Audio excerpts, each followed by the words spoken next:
semuanya. Semoga kita selalu sehat ya. Semoga Allah melindungi kita semua. Oke, berjumpa lagi dengan Nana ya.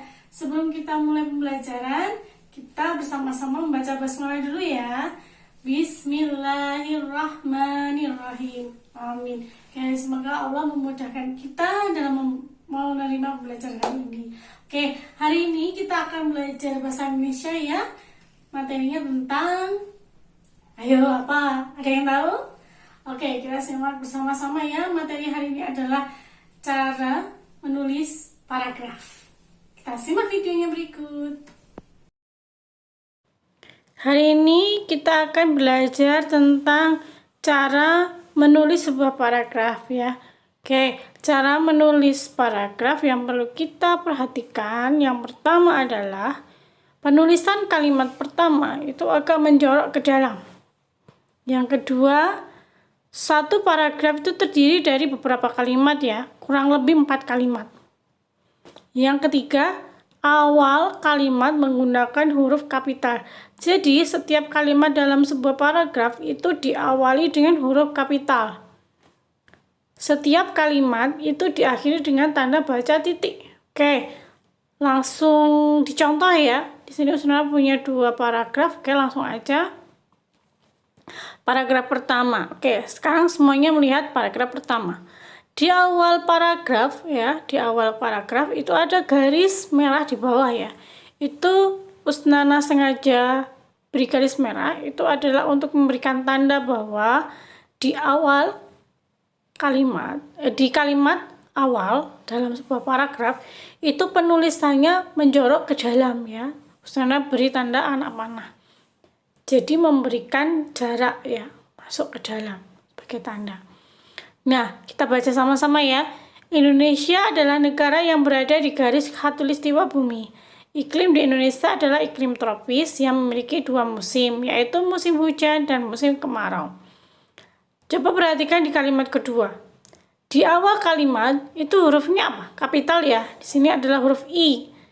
Dan di akhir kalimat ya, itu diberi tanda apa? Titik ya. Setelah kata kemarau. Oke, kalimat selanjutnya. Jika cuaca cerah berlangsung terus-menerus, tanda musim kemarau sedang berlangsung. Sesekali cuaca berawan. Oke, paragraf kedua. Sekarang kalian lihat paragraf kedua. Di awal paragraf ada garis merah juga lagi ya. Oke, Usna beri tanda anak panah. Oke, tandanya bahwa kalimat pertama dalam paragraf itu menjorok ke dalam ya. Walaupun di paragraf selanjutnya ya sama. Oke, kita baca sama-sama ya. Jika cuaca mendung dan hujan sering terjadi, itu tanda musim hujan telah tiba. Jika cuaca cerah dan hujan datang silih berganti, itu pertanda sedang memasuki masa peralihan atau pancaroba. Saat seperti ini, cuaca cepat berubah, mulai dari cuaca cerah, berawan, mendung, lalu hujan. Dari kedua paragraf itu ada kesamaannya ya. Yang pertama adalah sama-sama kalimat pertamanya adalah menjorok ke dalam ya, diberi tanda anak panah ya. Kemudian kalimat keduanya itu diletakkan setelah tanda titik ya. Langsung aja, nggak perlu turun ke bawah ya. Langsung aja ya. Sampai kalimat selanjutnya ya. Oke. Selanjutnya kita akan mempelajari kata-kata sulit dari 2 paragraf yang telah kita baca tadi. Oke, kata-kata sulit yang pertama. Garis khatulistiwa bumi yaitu garis khayal bumi yang membagi bumi menjadi belahan bumi utara dan belahan bumi selatan. Musim yaitu adalah keadaan cuaca yang sering terjadi di waktu tertentu. Iklim yaitu kondisi rata-rata cuaca berdasarkan waktu yang panjang. Iklim diamati kurang lebih 1 tahun. Cuaca yaitu keadaan udara pada waktu tertentu dengan jangka waktu terbatas. Musim hujan yaitu musim pada waktu tertentu hujan sering terjadi.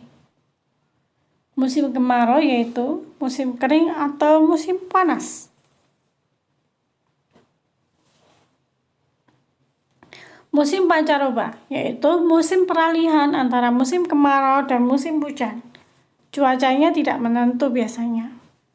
Oke, selanjutnya Usnana punya paragraf lagi. Oke, kita amati sama-sama ya. Masih tetap Usnana pakai ya di awal paragraf ya, kalimat pertamanya masuk ke dalam ya, Usnana beri tanda anak panah ya. Oke, kita baca. Matahari adalah sumber energi terbesar di bumi. Makhluk hidup di bumi sangat membutuhkan panas dan cahaya matahari. Salah satunya adalah tumbuhan. Tumbuhan membutuhkan panas matahari untuk fotosintesis. Dengan bantuan sinar matahari dan karbon dioksida serta unsur hara di dalam tanah, tumbuhan dapat memasak makanannya sendiri. Tumbuhan memasak makanannya di daun. Hasil dari fotosintesis berupa oksigen, buah, atau makanan. Semua itu sangat dibutuhkan oleh manusia dan hewan untuk kelangsungan hidup. Oleh karena itu, mari kita menanam dan merawat tanaman dengan baik. Nah, di paragraf selanjutnya juga sama ya. Hanya saja di sini Usnana tidak beri tanda anak panah ya, agar bisa kita jadikan contoh ya ketika kita membaca artikel yang lain. Kalau yang namanya paragraf, tandanya adalah seperti itu ya. Kalimat pertamanya masuk ke dalam. Dan jangan lupa ya, setiap awal kalimat itu hurufnya adalah huruf kapital. Di akhir kalimat diberi tanda titik ya. Oke. Nah, sudah kalian simak videonya baik-baik kan? Nah, itu materi hari ini ya.